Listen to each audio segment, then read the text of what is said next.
Welcome to Close the Door and Come Here, a Song of Ice and Fire podcast with heavy leanings towards our two favorite characters, Jaime and Brienne. There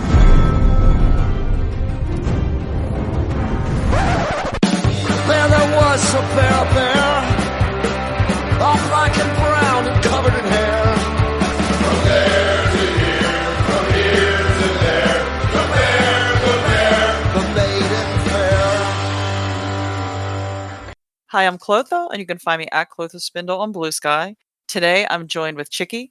Hey, I am Chicky, and I am Chicky on Blue Sky. And Devin. Hey, this is Devin, GD Harpo on Blue Sky. We're going to be discussing Jon's third chapter in A Dance with Dragons, with all the usual trigger warnings for any discussions of rape and violence that might come up, and this one's pretty violent with what happens. Oh, Jesus, I guess. Dear God. Oh, it's just, he did a good job. Like, that's horrific. This is, beyond the pale, like, just... but my thing is, how many people do we need to watch burn to death, George? Yeah. How many times do we need to see this shit happen? Not as many as we did. That's the answer. It did not need to be this many times. Yeah. One was enough. and honestly, it jumped right in with Jon trying to convince, like, that's literally my first notes. Like, Jon tried to convince Stannis to keep Mance alive, like, to no avail. Like, he was like, Jon is the new Davos, is basically what's happening. Jon's playing like, Davos's role here of, maybe we don't need to burn everyone alive. Have we ever thought about that? What if? What if we did? And it's just this pure, like, it's torture, and it's traumatizing, and it's like, it is terrorism because it's meant to scare them into submission, the wildlings. Because they've got them all penned up there watching this happen to see, and Melisandre's like making a whole presentation out of it, like an evangelical presentation. It's like, right. Hey, don't you want to convert to the God that does this? I was just like, oh my God, she's the worst. She's so deluded.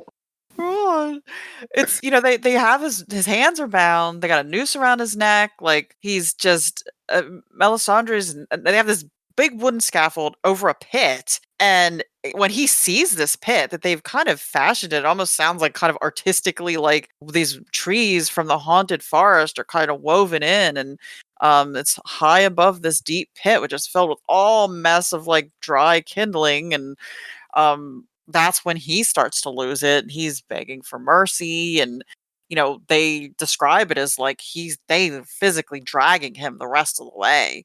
And I love how he starts at this point going, I'm not the king, I'm not the king, I'm not the king. I'm not Mance, I'm not the king. Yeah, it's, oh gosh. And they had said they had 12 men. They'll hoist him up in the air once he's in that, and like that whole thing you mentioned, like she's sitting there shouting, like she's like, free folk, here stands your king of lies, and here is the horn he promised would bring him down the wall. And she makes a big show out of bringing that the horn of Joramun. So is this a fake? Like, what? I'm trying to remember. Is this a fake, or is this supposed to be the actual? Like, what is going? Is this honestly, the one they get from them? Obviously, this is a fake Mance, but is it a fake horn of Joramun? I don't really know. Evan, do you remember? I do not remember. If Kama were here, she would have looked this up. I forgot to look that up ahead of time. Yeah, because he thinks about Ygritte telling him that Mance never found it, but Mance could have just been keeping that to himself. And I couldn't remember. I was like, is this real or not? She's telling I don't know. I hope it's real. I'm gonna say I hope they burn it. I realize the wall is coming down either way. I know the wall is gonna come down no matter what I do, but like, and I was halfway expecting, well, if it was real, it wouldn't have burned. Oh yeah, that would have been interesting. Just for whatever reason. I would have loved that. Catch her and her. How she dealt with that. I was waiting on that to happen. Oh gosh. She told the wildlings that the Lord of Light had sent a champion for them, and as Azor Ahai reborn, and she's sort of like doing her Vanna White gesturing towards Stannis, and behold the fate of those who choose darkness. and this horn bursts into flames. It's so dramatic, theatrical, like a whole display, and they throw it into the fire pit on top of the kindling, and that's what starts it all. So it's just, here's something that they know is sort of like important to their mythology. She's destroying it, killing their king. It's she always is doing these big dramatic moments, though. I mean, it's like, this is how we meet her in Clash. She's doing these big dramatic things. It's just like always just a big dramatic moment with her with these little presentations of burning people. Or burning. What is she? Has it actually done? Yeah. Oh, that's my thing. That's my thing. What good has come of this? And the only quote unquote thing that we're sure she definitely did was kill Renly, and is that good? Shadow Baby. Is that good? Yeah, that's not good. Yeah, is that good? Mm-hmm. Yeah, and he really describes like man's clawing at his noose, like he's screaming about witchery, and again with the denials of kingship, and he describes as like shrieking, like this pit is aflame, so I'm sure the heat is immense. I will say this is much more enjoyable when you think about it being Rattleshirt. It is more fun rather than that, yes. But it's still pretty horrific. It's still just not at all fun to read. Yeah, and it's one of those things where I'm always like, maybe this time they won't yell, they won't scream. Yeah, no. It's so funny because we just finished a Davos chapter, and I don't think we talked about it when we talked about the chapter. But Davos has a memory of one of the one who was handed the king. The hand before him, yes, right. Burning. I was just like, oh god, more of this fucking shit. Yeah, think about everything Davos has had to see with this crow. Oh my gosh. Because Jon even noticed the Val's not looking away. She's not weeping and she's not looking away. She's staring straight ahead, and people kind of, I don't know, just mass PTSD watching somebody like roast like that. Can we just say Jon's having a moment staring at Val here. He's oh right. This is not a passive moment staring at Val that he's having. He's because doesn't he think, oh, that could be mine? Like that could, this could be my life. That could be my life. Yeah, he's thinking how hot she looks several times in this chapter. He also throws off how hot Satin is on this chapter, but he did. Satin trips me out every time he's brought up. Jon's everywhere. But no, yeah, he's definitely thinking a lot about Val here. Straight up comparing Val to Ygritte right here. Like, Ygritte. Mm-hmm. Yeah. Like it's just right there on the page. Just like, putting her in the context of Ygritte is just, that's plain as can be. So yeah. And then so Jon's also he thinks about Sam and Master Aemon, and then when he thinks about Gilly and the babe, immediately thinks like how she's never going to forgive him. And at this kind of point, he's also seen enough of this. It's gone on enough, and he orders his men to shoot arrows into Mance to basically kill him. And then which is good. This act of mercy where he has his men shoot Mance is a good thing. Okay, so I have to think, because it's like obvious Jon does not know that this isn't Mance. He does not seem to know, or do we think he knows? Because it sounds like funny that he has.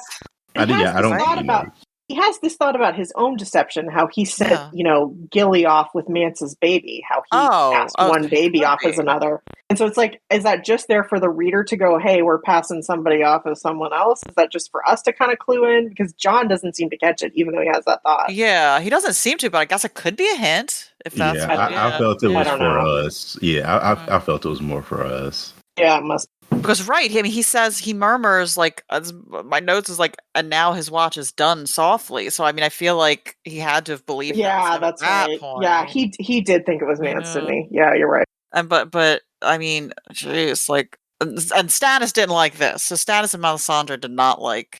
She immediately has to start yelling again about the Lord and they behold the truth of the King's glory, because that kind of, I guess, took their thunder away because they shot him. But so Stannis draws Lightbringer, quote unquote. It glows, so we get that. Like, it's glowing, it's alive with light in Jon's description of it. But he sort of tells them, he promises to defend them, and basically it sounds like provide for, like, the things that he's promising, to who kneel for him. Like, I mean, I wonder too, like, I don't know. It seems like, okay, these are reasonable things, food, but can he really give them these things? Like, that's the sort of thing too. Like, you're gonna say these things, but does he believe that he can provide them with justice? Does he believe that he can, Well, it's the same thing that I think back to we just did Davos's chapter, and where Davos is telling Salladhor Saan before he leaves him that, hey, Stannis he's gonna give you the gold, he's gonna give you, like, for all you've done for him. And Salladhor Saan's like, yeah, but he's been promising that for however long now. I can't feed my children with promises and written words. And it's kind of the same thing here. What does Stannis actually have to give anyone at this point? And even if he does, like, we just know this isn't going to go well for Stannis at the end of the day. No, it's like, well, I can't remember how this works with the stock market, but it's like buying a put or whatever call on something. Like, that's kind of what you're buying with Stannis. You're like, if this happens, then yes, you know, like you're kind of you're kind of just hoping some things will go right if you're throwing your lot in with Stannis, and you know, such a wildly big if. It is, because especially like just in Jon's chapters, I think in this book, we've been seeing how Jon's just not sure how the North is going to react to what Stannis is trying to do. Like, even the Night's Watch doesn't like what Stannis is doing. So, like, you know, I don't know. You know, it's always been a tough sell with Stannis. His best case was in A Clash of Kings. That was his moment, and obviously everything fucking went to shit yet again. Yeah. Well, I guess Melisandre said it's because he didn't trust her when they did the Battle of the Blackwater. But, like, you know, like, I don't know, like, what Stannis was always a tough sell, and he's just getting tougher and tougher. At the same time, though, you can't dispute that Stannis does pull off some pretty wild stuff from time to time. So I don't know. I don't know. This is the whole discussion of, like, what theoretically would Stannis be up to in the theoretical Winds of Winter, and, like, we're seeing some of the seeds here. If you know, the theory is that he sent Mance to Winterfell, and that he's the one who's what do they have him? The Bard. The Bale, Bael the Bard, Bael the Bard in Winterfell, and, like, Stannis can play three-dimensional chess, I guess, when he really wants to, and he does some really smart things, like trust Davos and see the potential in Davos, which was a good call, because dear God, who else would have stuck with him but Davos in a lot of this shit? I mean, like, he does make some good calls, so it's like, I don't know what he will or won't pull off. And especially when we know that Jon is going to be, dead, quote unquote dead, at the beginning of the Winds of Winter, what might Stannis get up to in that context? I guess, we'll see. But I know we won't see. Why would I say we'll see? We won't.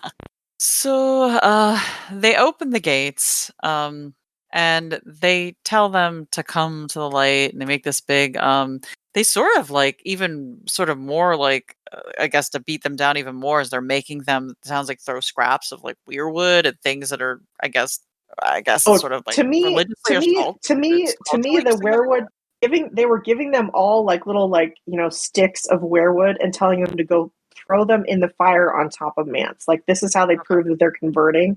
Like, this is the dirtiest fucking shit. I mean, like, I don't even fuck with religion anymore, but I was raised very religious, and there's something about this that is just, like, so dark and cruel to do to people. Like, when people have a sincere faith in something, to make them do something that's, like, basically heretical, which I assume this is what that would be for people who believed in, like, the old gods or whatever they believe in. I don't know. This is just another level. And it's like, Stannis knows what this means, and he's letting Melisandre make them do this. And on top of that, Jon has, like, warned Stannis that he shouldn't try to make the free folk, literally bend the knee to him. And he's like, no, I've got to do it. I've got to make sure that it's just like, just like typical Stannis, like, tone deafness, of, like, going one step too far with. Right. They're going to create way more problems than they solve with that. And then Jon sort of said that he noticed that out of, what is it, like, I think 1 out of 10 ran towards the forest. So not everyone decided to come through. So they did lose some people who were just like, I'm out. I'm not part of this. On the far side of the wall, they're saying this is what you're getting. Like, they were giving them hot food. I think it was like onion soup or something, again with the soup, and, like, clothing, clean straw with fires blazing. That's what awaited them. So it was kind of this like, you're going to do this and we're going to give you this. And Sir Alistair is up declaring that like Westeros would, he's up next to him, like would curse the Night's Watch for their part in this, which I mean, I think they're bringing up some good points here because if Bowen Marsh also joins in, and when it's over, Jon orders them to break up the stockade for firewood and throw the corpses in the flames. And okay, can I throw in here? I just get so annoyed. This is one of the things that annoys me most in this book, where it's like people are like, how could Jon not see it coming that they were going to betray him and like stab him in the back and everything? It's like, okay, yes, I understand, but like, what is Jon supposed to do here? Right. I mean, it's like Stannis literally has an armed force that outnumbers them. These Night's Watch guys were like, we shouldn't be doing this. This is well, what's your alternative? You fucking complain. And Jon says this later, but he only says it to Bowen Marsh, and that's the problem. Is that he doesn't. And I mean, he has reason to, because he doesn't trust these guys for one thing. But like, I think that's where, and we've talked about it before, where we see Jon's failure, and that one, he sends his friends away, and then those close to him don't really know why he's doing what he's doing, and he doesn't really take that time to explain. Yeah, I mean, he really needs his Davos Sam. That's what he needs. He needs Sam there to do the politicking behind the scene to kind of explain it, but. Yeah, I don't know. I get so frustrated because I'm just like, all right, Bowen Marsh, before you plunge the knife in his back, literally, what do you want him to do? What is your alternative in this specific situation? Oh gosh, what a bind! Because he couldn't. What would he have done? Like there would have been no. I don't know. No. I don't know. I don't know what else he's supposed to do. How's he supposed to stop Stannis here? Yeah, because Melisandre wouldn't have taken no for an answer. And when I just remembered, like, it was just so sad. Like, they talked about the giants. They didn't come through. I think there were only 4 of them left. And there was a mammoth. And one of them was staying by the mammoth that was injured. Mm-hmm. And just people were staying by their, like, loved ones who were dying. And, like, it was just horrible. Like, and those people ended up just filtering back into the woods. But it's just, what a horrific situation.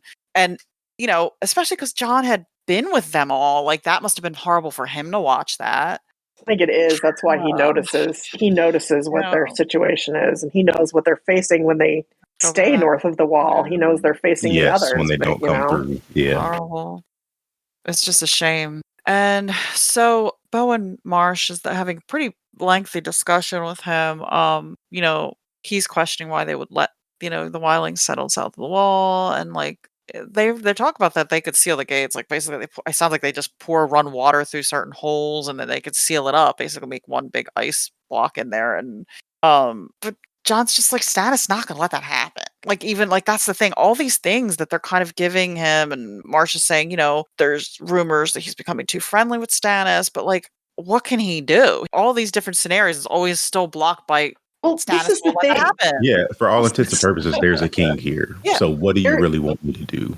Literally, Stannis is occupying Castle Black right now. Like, that's what's happening. Stannis is an occupying army at the moment. So it's like, he has way more men than you. What do you want? What do you want Jon to do? He can't just tell him no. Like, it is not beyond Stannis to just literally have Jon deposed. Like, what do you want Jon to do here? There's no good alternative.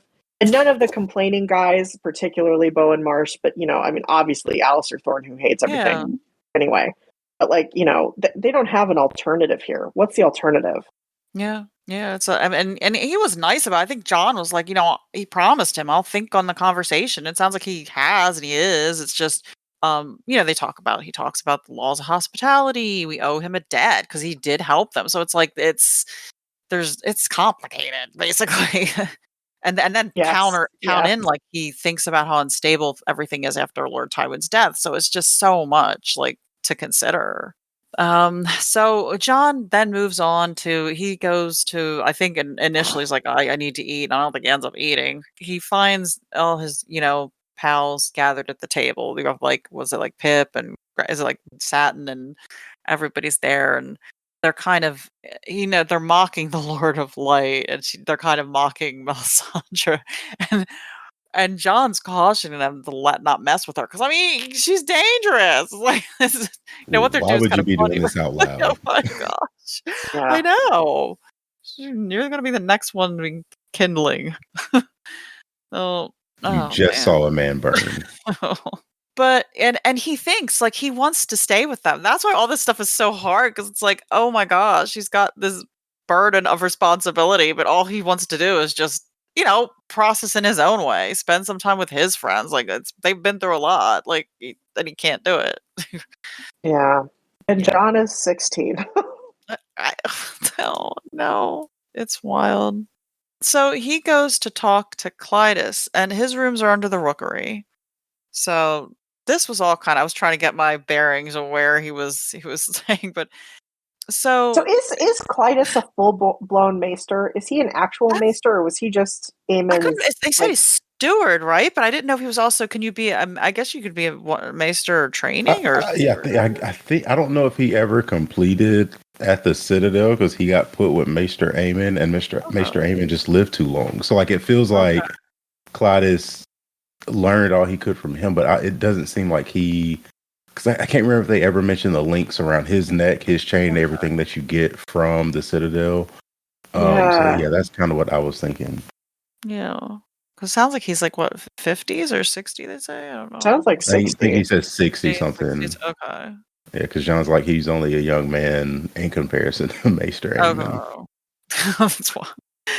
And so they're sharing some mulled wine, and kind of like sort of seems sort of sarcastically, but let's toast to Stannis and his magic sword. And that's when Jon brings up the book, the Jade Compendium.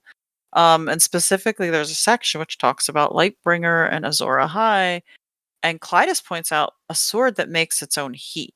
That's what Lightbringer is. And Jon remarks it's a pity that Stannis is a cold sword. There was no heat from that, and he wonders how it'll even behave in battle. So, I mean, I guess that right there is our, clue. So what are they doing? I think didn't Maester Aemon? I think Maester Aemon even pointed this out like a book or two ago. The same thing that there's no heat from Stannis. No heat is just the light. So is it Melisandre doing something? I think she must be doing whatever Thoros used to do in Robert's court, because we hear a little bit about that. Yeah, because it's Gendry. Gendry says something about Tobo Mott saying that like whatever Thoros was putting on his swords to make them burn that way would ruin the steel. So it's like seems like there's some substance that they use to make it do that. I don't know. Jeez. So does Stannis know that they're doing that? He would have to, right? Or I don't know. I really don't know. For him to believe, I don't. He can't know, right? Because he seems so like I can't. He seems like really like upright, like about like that kind of stuff. I feel like Stannis definitely believes that Melisandre is like prophesying. But I don't know what he believes about her actual powers. Like, I don't know. I'm not sure. Because he seems very pragmatic about using Melisandre, but the only thing you really get the sense that he truly believes that she's able to do is basically prophecy. So I don't know. And I guess if he believed it was a means to an end, then that would still justify in his mind. It would be justified to do that, even if it was like he was throwing something on it. Yeah. Okay, so we're sort of getting to near the end here where Jon, he leaves with Ghost, and he's, going back to where he's sleeping now and to finally work on several letters. And, when he's done and he's starting to, he doesn't want to do, like, this kind of stuff is not what he wants to be doing and right now. And when he's settling into bed, he thinks, this is my lot from now until the end of my days, and that's where the chapter ends. So it's not very. Which I have to say, I remember having this moment around 25 or something. Like in my second job, and I was like, "Oh, so this is life. This is what life is. Oh, this is life. This is my life from now until the end of my days." Yeah. Oh man.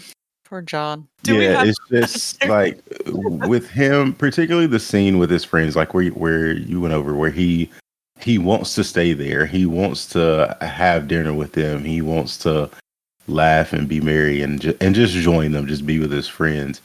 But he just feels that he can't anymore. And it's just, he's we said what 16. Yeah. And like is Lord Commander of the Night's Watch, and just like the weight of that kind of responsibility, to where there's a world in where he can still have dinner with his friends and like still be a part of that and lead, but he's too young to even know how. And I think he even says that like all he knows from I think it was from Ned, was that one day you may have to sit in judgment. One day you may have to send them out on a ranging where they may, all those different things that he just hasn't had to do yet. So he just doesn't know. And it just leaves him in this position where, like I say, he's sitting down to write those letters, and like some of that is sending his friends away. And so just it just sucks to be in this spot that Jon is in. It does. And it's like it's a twofold thing, because it's a tactical mistake that he's sending all of his friends away.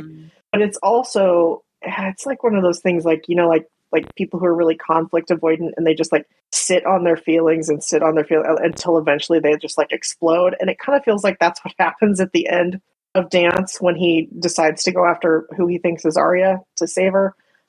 You know, it's like he is burying his own feelings so much here. Like he's like suppressing his own human reactions to things because he thinks he needs to be like some automaton, you know, Lord Commander, that eventually, like with no pressure valve for his very natural human reactions to things, eventually he gets an explosion at the end. And you know, you just kind of slowly see that happening, where he's just like, oh, I can't, you know, I can't do what I want to do. I can't do what Jon, human being, feels like doing. I have to do, you know, 100% the exact right thing here. And it's like that just really comes back to bite him.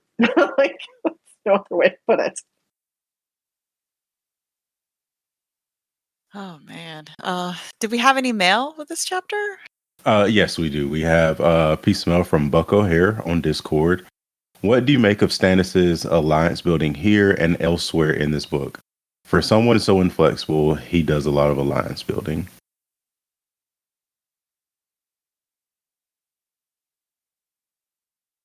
Yes, technically, yes, he does. He does. Actually, he does. I think the thing, and we kind of talked about this earlier, is, you know, with Stannis, he does have some good qualities, and that's what everybody kind of clings to.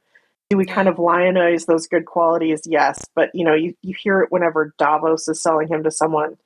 When you start talking about the things that Stannis has pulled off that no one else could have pulled off, he does seem like somebody you might want to support in something.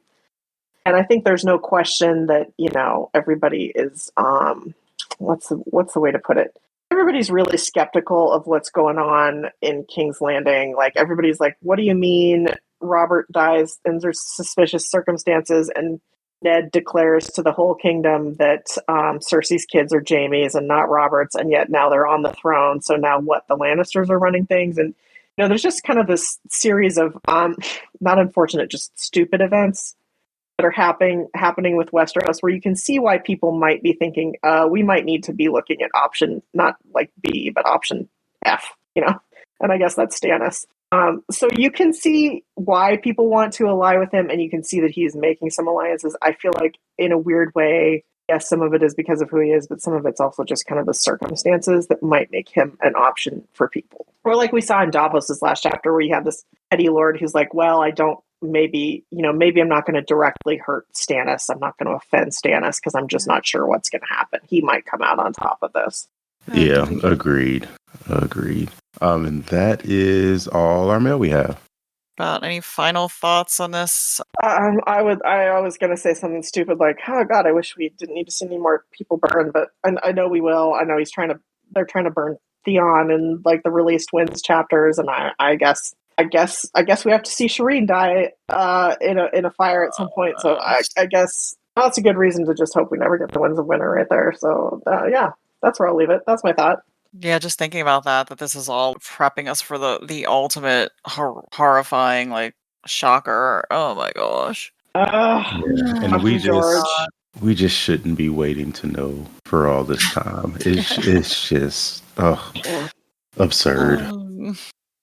So you can reach us at closethedoor@gmail.com, on Tumblr at closethedoorandcomehere@tumblr.com. Submit questions to the chapter threads on the Jaime and Brienne subreddit. Follow us on Blue Sky at Close the Door and Blue Sky Social. Please like, review, subscribe to us on Apple Podcasts, Podbean, and wherever you might listen. And please support us on Patreon at Close the Door. I'm closing the door. Get out.